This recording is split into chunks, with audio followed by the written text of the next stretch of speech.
안녕하세요. 신쌤입니다. 날씨가 정말 춥죠. 이제 춥고 긴 겨울이 이어질 텐데요. 저는 이 계절이 되면 꼭 떠오르는 책이 있습니다. 제가 워낙 좋아하는 책이 많아서 저희 아이들이 다 인생책이냐고 좀 놀리는데요.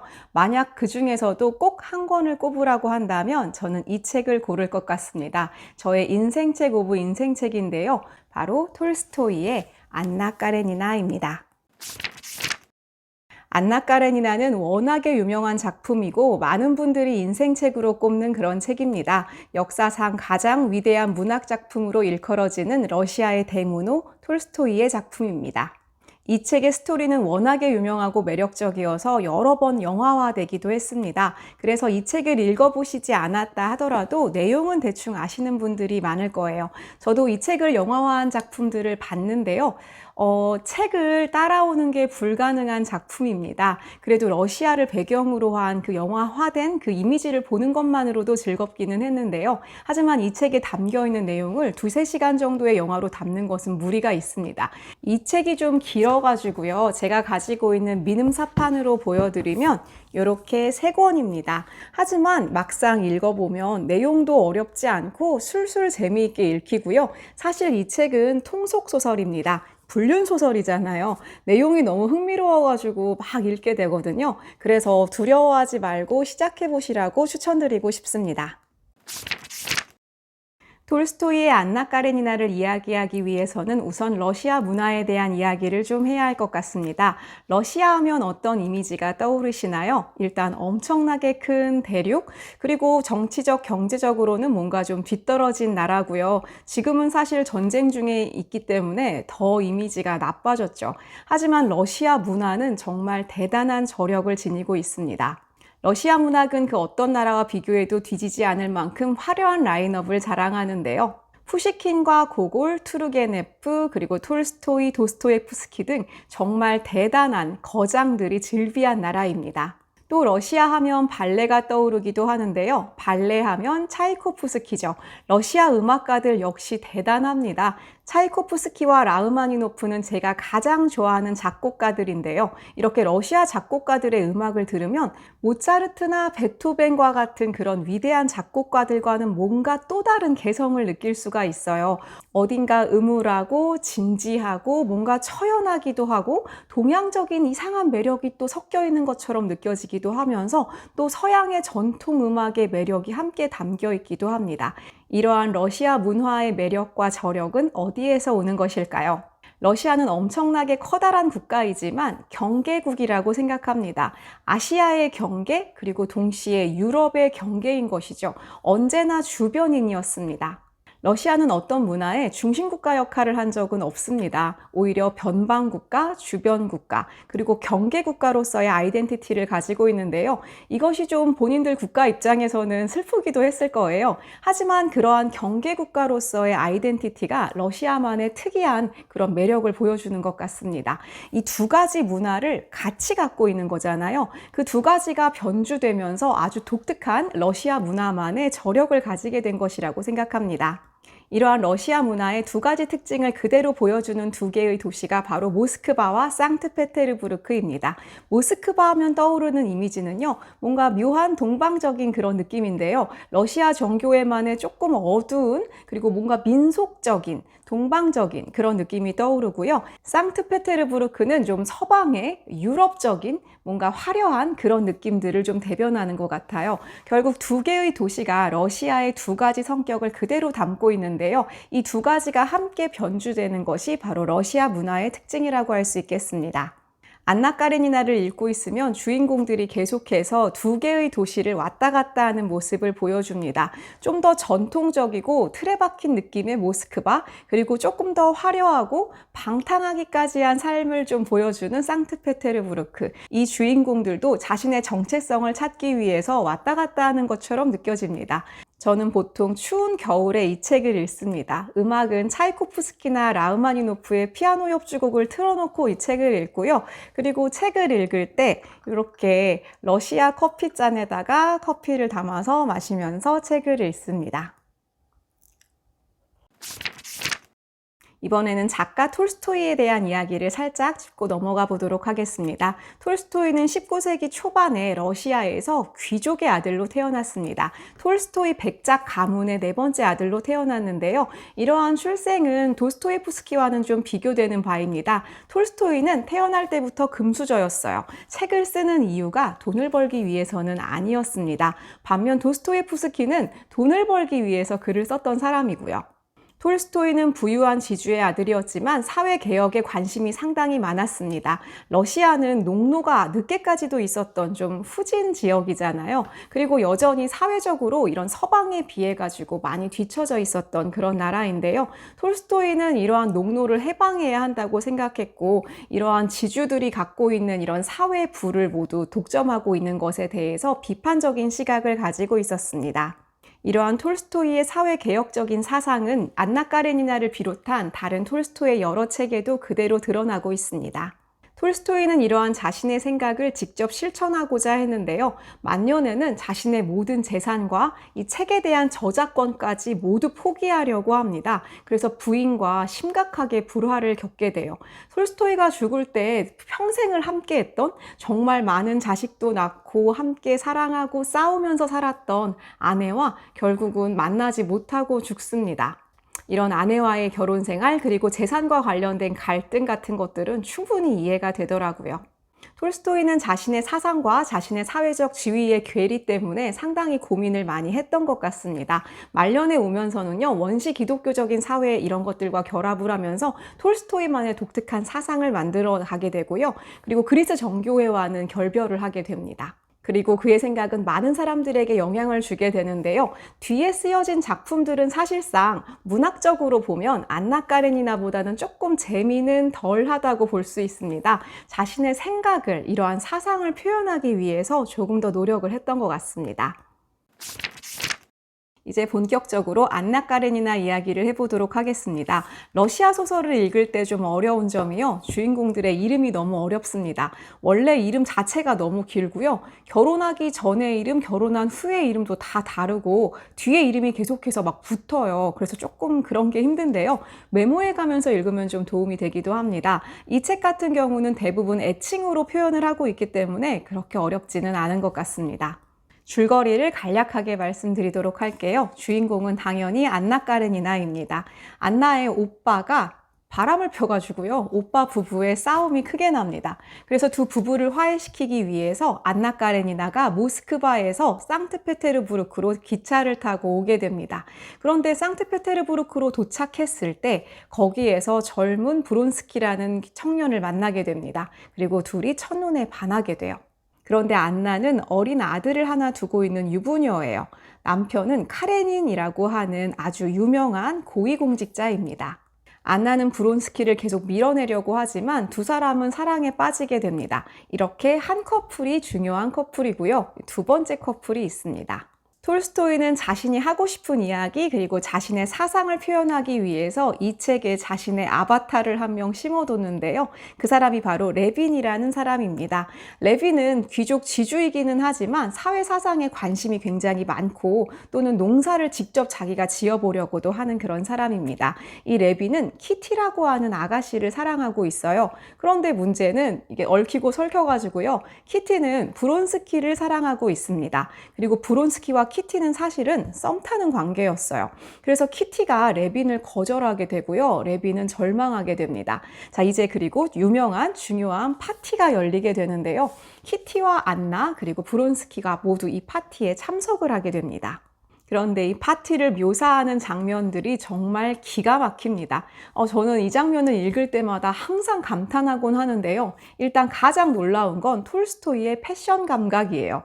키티가 얼마나 아름다운 아가씨인지 정말 섬세하게 묘사되어 있는데요. 키티는 온통 장밋빛으로 묘사되고 있어요. 장밋빛 패티코트를 입었고 장밋꽃 장식을 합니다. 너무너무 아름다워서 모든 사람들이 다 키티를 바라보고 있어요. 자, 하지만 주인공은 안나 까레니나죠. 안나는 검은색 드레스를 입고 파티에 나타납니다. 이 톨스토이가요, 이 여성의 옷이나 이런 뭐 장신구 그리고 피부 이런 것들을 기가 막히게 묘사합니다. 저는 이러한 묘사를 볼 때마다 톨스토이가 정말 신급이라고 생각했는데요. 어떻게 이렇게 남자가 여성에 대해서 섬세하게 묘사할 수 있을까? 안나는 정말 매혹적으로 묘사가 됩니다. 키티도 반하게 돼요. 키티는 안나가 라일락색 이런 드레스를 입은 게 어울리지 않을까? 이렇게 생각했는데 검은색 드레스만으로 좌중을 압도하게 됩니다. 자, 이 모습을 보고 브론스키는 더욱더 안나에게 꽂히게 됩니다. 키티는 브론스키가 안나에게 완전히 빠져들었다는 것을 바로 알아차리게 돼요. 두 사람이 춤을 추면서 서로 주고받는 눈빛만으로 키티는 바로 상황을 직감해버립니다. 그리고 절망에 빠지는데요. 이 장면이 얼마나 스펙타클하게 묘사되고 있는지 정말 놀라울 정도입니다. 이 사람들의 심리적인 관계, 그리고 주변 풍경에 대한 묘사, 입고 있는 옷에 대한 묘사, 이런 것들이 전부 다 눈에 보이는 것 같아요. 그리고 브론스키가 안나에게 완전히 빠져들었을 때 거의 복종하는 것과 같은 그런 심리 묘사도 기가 막힙니다. 사실상 남녀 관계에서도요, 권력 관계가 있거든요. 자, 이때 안나가 우위에 서서 브론스키를 매력으로 완벽하게 정복하는 그런 느낌을 키티가 바로 느끼게 되거든요. 이러한 심리 묘사도 정말 너무 대단하다고 생각했어요. 결국 안나는 브론스키를 거부하지 못하고요. 두 사람은 불륜관계에 빠져들게 됩니다. 그리고 키티와 레빈 같은 경우는요. 나중에 키티가 레빈의 마음을 받아들여서 두 사람이 결혼을 하게 돼요. 이 책의 내용 줄거리는 전부 다요. 이 두 커플을 비교하면서 읽게 됩니다. 이게 바로 톨스토이의 의도였던 것 같은데요. 두 커플이 어떤 식으로 변화하는가를 보여주면서 우리가 앞으로 어떻게 살아가야 하는가에 대해서 생각을 하게 해줍니다.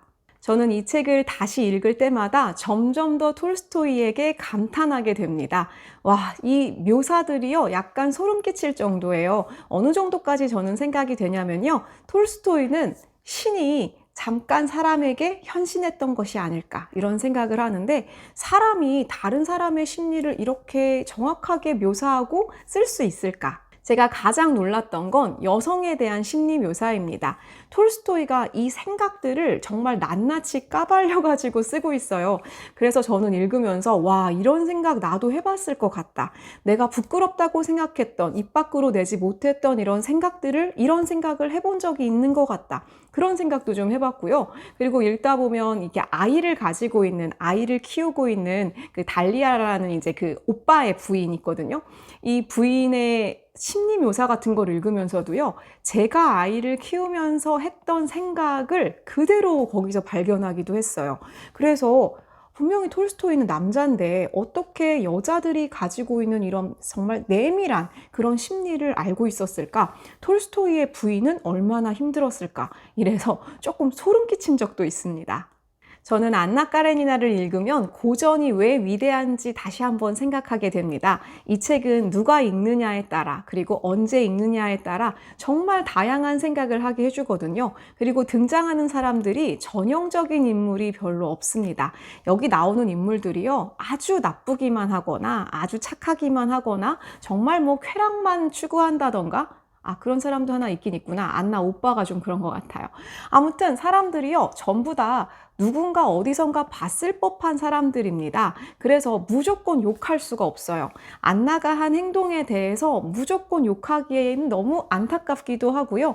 그리고 저는 여러 번 읽었을 때는 안나의 남편인 까레닌에게 아주 깊이 몰입한 적도 있습니다.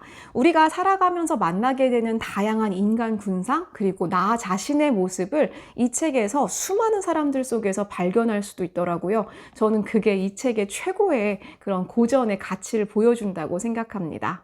사람마다 이 책에서 다양한 것을 얻게 된다라고 말씀드렸는데요. 이제부터는 제 이야기를 해보도록 하겠습니다. 제가 이 책을 사랑하게 된 이유는, 제 인생책이 된 이유는 첫 번째, 사랑이란 무엇인가, 그리고 왜 결혼을 하는가에 대한 저의 질문에 답이 되어 주었기 때문입니다. 제가 이 책을 5번 정도 읽었는데요. 2번째 읽었을 때 이 책이 인생책이 되었던 것 같습니다. 그때가 30대 중반 정도였는데요. 제가 20대 20대 후반에 결혼을 하고 그 다음에 30대 초반에 아이를 낳아서 키우게 되었어요. 자, 그러면서 좀 사랑이란 무엇인가에 대한 굉장히 커다란 회의를 가지게 되었습니다.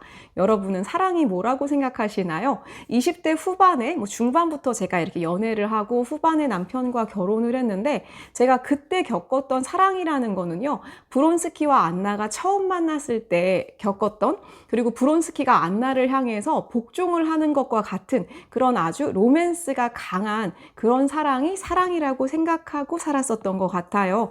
그런데 이제 시간이 지나면서 결혼 생활을 하게 되면서 그러한 사랑이 이제 점점점 사라지게 되잖아요. 사라진다기보다는 변화를 하게 되는데, 그 과정에서 제가 좀 정체성에서 이렇게 헤매고 있었던 것 같아요. 또 하나, 어렸을 때부터 했던 생각인데, 결혼이라는 제도 자체가 우리들에게 족쇄가 되는 것이 아닌가, 인간의 자유를 억압하는 하나의 사회적 제도가 아닐까라는 생각을 좀 어렸을 때부터 했는데요. 그래서 저에게는 항상 그러한 질문이 있었습니다. 왜 결혼 생활을 하고 있는 것인가? 그리고 과연 사랑이란 무엇인가? 사랑이란 변할 수밖에 없는 것인가? 그런데 이 책의 두 커플을 보면서 사랑에 대해서 생각을 하게 됩니다. 이 사랑이라는 게요, 안나 까레니나와 브론스키 같은 경우에 두 사람의 사랑은 변화가 없는 사랑이고요. 안나는 계속 그러한 사랑을 요구하게 됩니다. 시간이 지나가지고요, 두 사람의 불륜 관계가 길어지게 돼요. 안나가 이혼을 하는 게 좀 힘들어집니다. 자, 그렇게 되는데 안나는 끊임없이 예전에 브론스키가 자신에게 보여주었던 그런 사랑을 요구하게 되는데요. 그게 그럴 수가 없잖아요. 그렇게 되면 안나는 불안해집니다. 그래서 두 사람의 관계가 계속 불안정하게 이어지게 돼요. 모두가 아시는 결론이기 때문에 그냥 바로 말씀을 드리면, 안나는 마지막에 브론스키와 처음 만났던 그 기차역에 가서 생을 마감합니다. 결국은 톨스토이가 이야기하고 싶었던 거는요, 이렇게 돌고 돌고 돌아서 결국은 그냥 그 자리였다는 거예요. 하나도 성장하거나 변화하지 못한 그런 관계라는 겁니다. 결국은 그래서 비극적인 끝을 맞을 수밖에 없었던 건데요. 안나 자체가 굉장히 많은 장점을 가지고 있었고 굉장히 훌륭한 아름다운 여인이었음에도 불구하고 두 사람의 관계에서 성장하지 못하는 관계였다는 걸 보여줍니다. 두 번째 커플인 키티와 레빈 같은 경우에서요, 물론 레빈은 톨스토이의 현신이기는 하지만 레빈 자체도 완벽한 사람이 아닙니다. 수많은 결핍을 가지고 있고요, 단점도 굉장히 많아요. 키티도 마찬가지입니다. 하지만 두 사람은 결혼 생활을 통해서 그 빈 곳을 서로서로 채워주게 됩니다. 그리고 레빈도 자신의 이야기를 아내에게 하거나 또 자신의 결핍을 보여줬을 때 결국은 두 사람이 서로가 그 사람을 그대로 인정하는 모습을 보여주거든요. 두 사람은 계속해서 아름다운 로맨틱한 사랑을 하려고 노력한다기보다는 변화하고 성장하려고 하는 모습을 보여줍니다. 결국 두 사람의 사랑이 조금 더 성장하는 아름다운 결론을 아름답게 만들어가는 그런 사랑이라는 것을 보여주는데요. 남녀가 처음 사랑에 빠졌을 때 분비되는 호르몬은 도파민이라고 합니다. 이 도파민은 좀 중독성을 가지고 있는 호르몬인데요. 열렬하게 정말 눈에 콩깍지가 씌워지는 그러한 사랑을 도파민이 막 분비가 되는데, 그 도파민이라는 호르몬이 분비되는 기간은 길어야 30개월이라고 이야기를 하죠. 우리가 이 도파민이 분비되는 과정만이 사랑이라고 생각한다면 그것은 아직 사랑에 대한 이해가 부족한 것이다 라고 톨스토이가 이야기하는 게 아닌가 싶습니다. 안정되고 편안한 관계에서는 옥시토신이라는 호르몬이 분비됩니다. 톨스토이가 이야기하고자 하는 것은 이 도파민의 시대에서 옥시토신으로 가는 이러한 과정에서 성장을 하는 관계가 건강한 관계다라는 이야기를 우리에게 해주는 게 아닌가라는 생각이 들었습니다. 그리고 톨스토이 자신은요, 사실 안나 까레니나를 통해서 결혼제도의 모순 같은 거를 꼬집었다고도 생각합니다. 특히 브론스키와 안나가 불륜 관계에서 남성인 브론스키는 그닥 커다랗게 잃을 게 없었어요. 하지만 안나는 모든 것을 잃게 됩니다. 이러한 사회적인 그런 관계, 그리고 사회적인 모순, 이런 것들도 이야기하는 것 같았고요. 결혼제도의 모순도 분명히 이야기하고 있었는데 저는 조금 다르게 해석했습니다. 결혼이라는 사회 제도는 우리에게 어느 정도 강제성을 부여할 수밖에 없는데요. 그 과정에서 우리는 조금 더 많이 인내하게 됩니다. 그리고 이 사람과 어떻게든 좀 더 서로서로 참고 서로서로를 희생하면서 함께 해나가려고 어쨌든 노력을 하게 되는데요. 그것 자체가 우리가 어떤 사람과 함께 성장해 나가는 기회가 될 수 있다는 생각이 들더라고요. 사실 결혼이라는 제도 밖에서 사람을 만나면요. 좀 뭔가 마음에 안 들면 그냥 바로 끝나게 될 그럴 가능성이 높잖아요. 하지만 결혼이라는 제도 속에서는 우리가 조금 더 참고 인내해 보면서 서로서로 맞춰가려고 노력을 합니다. 그 가운데서 조금 더 건강한 성장이 이루어질 수도 있다라는 생각을 하면서 제가 결혼 제도에 대한 스스로 정당화를 좀 해보게 됐습니다. 두 번째로 배운 것은 개인의 성장과 몰입에 대한 이야기인데요. 이 책의 실질적 주인공은 다시 말씀드리지만 톨스토이의 부인신인 레빈입니다. 이 레빈이라는 사람은 상당히 결핍이 많은 사람인데요. 어쨌든 자기 자신을 계속해서 성장시키려고 노력하는 그런 사람입니다. 이 사람이 나오는 아주 유명한 장면인 풀베기 장면이 있어요. 지주인 레빈이 노동자들과 함께 풀을 베는 그런 장면입니다. 이 장면이 정말 아름답게 묘사되어 있고요. 이 레빈이 풀베기를 통해서 자기 자신을 잃고 완전히 몰입하는 장면이 나옵니다. 풀을 베면서요, 그 노동을 통해서 땀을 막 흘리는데 그때 자기가 함께 일하던 그런 농노들, 그 노동자들과 함께 하나가 되는 그런 장면입니다. 몰입이라는 것이 우리를 얼마나 성장시키는 건지, 그리고 그때 비로소 다른 사람들과 진정한 연대가 가능하다, 이런 장면들이에요. 이렇게 레빈은 자신의 일로서도 성장을 하고 그리고 자기의 부인 키티와의 관계에서도 성장을 하게 됩니다. 이 자체가 톨스토이가 자신을 분신화했다고 하지만 우리도 읽으면서 내가 이런 식으로 성장하는 사람이 됐으면 좋겠다라는 생각을 하게 되고요. 그리고 이 레빈에게 가장 중요한 화두 중에 하나가 바로 죽음입니다. 안나 까레니나라는 책에는 죽음이라는 화두가 사실 넓게 깔려 있습니다. 톨스토이를 항상 지배하고 있었던 생각이 아닌가 싶기도 합니다. 그리고 첫 번째 장면부터 일단 죽음부터 나오고요. 기차역에서 어떤 사고가 있거든요. 그리고 주인공이 사실 같은 방식으로 죽게 되기도 하고, 레빈 같은 경우에는 형이 죽게 되는 그런 과정들이 나와요. 그리고 형이 항상 이 레빈에게 좀 결핍의 어떤 그런 대상, 이렇게 나오게 되는데 그 죽음을 대면하는 그 레빈이 성장하는 모습들을 보여줍니다. 저는 이것도 되게 좋았는데요. 사실 레빈이 혼자서 그 과정을 다 대하는 것이 아니라 아내인 키티의 도움을 좀 받기도 합니다. 물론 키티가 완전히 레빈을 성장시킨다고 볼 수는 없지만 자기 스스로가 이 과정에서 이 두려움을 극복하고 배워나가는 모습을 보여줘요. 하지만 이것을 완성된 모습으로 보여주지 않습니다. 희망으로 보여주거든요. 저는 그래서 이 책을 통해서 내가 어떻게 성장하는지, 다른 사람과의 관계에서 또 어떻게 성장할 수 있는지, 이것이 남녀 관계일 수도 있지만 내 주변의 사람들과 연대하는 것일 수도 있다는 것이죠. 자, 그래서 톨스토이는 사실은 이런 개인적인 생각만 가지고 이 책을 쓴 건 아니고 사회개혁, 그리고 사회적인 관계, 제도, 이런 것들을 모두 담고 있는데 저는 사실은 저 안으로 저의 인간관계, 저의 성장, 저의 사상과 생각, 이런 쪽으로 조금 더 깊숙하게 들어오는 계기가 되어 주었던 그런 책이었습니다. 메멘토 모리라는 말이 있습니다. 너의 죽음을 기억하라. 죽음을 기억하지 않으면 성장할 수 없다라는 생각을 좀 할 때가 있습니다. 톨스토이가 이 죽음에 대해서 조금 더 많이 생각했던 거는 그런 의미가 아니었을까 싶기도 한데요. 톨스토이가 쓴 중편 중에서 이반 일리치의 죽음이라는 책이 있습니다. 얼마나 톨스토이가 이 주제에 조금 집착했는가를 생각하게 해주는 그런 책인데요. 저는 이 책에서도 정말 감탄했거든요. 죽어본 사람이 아니면 이렇게 쓸 수 없다라는 생각이 들 만큼 대단한 작품입니다. 이 책도 한번 읽어보시기를 추천드립니다. 오늘은 제 인생 최고의 책 안나 까레니나에 대해서 이야기를 해봤습니다. 사실 이렇게 간단하게 요약해서 이야기할 수 있는 책은 아니고요. 저도 너무 말 못한 게 많아가지고 좀 찝찝한 마음으로 마무리를 하려고는 합니다. 하지만 또 제가 이 책에 대해서 막 계속 다 해석을 하고 뭐 이런 게 뭐 그럴 만한 사람은 아니기 때문에 이 정도로 권해드리고 지나가도록 할게요.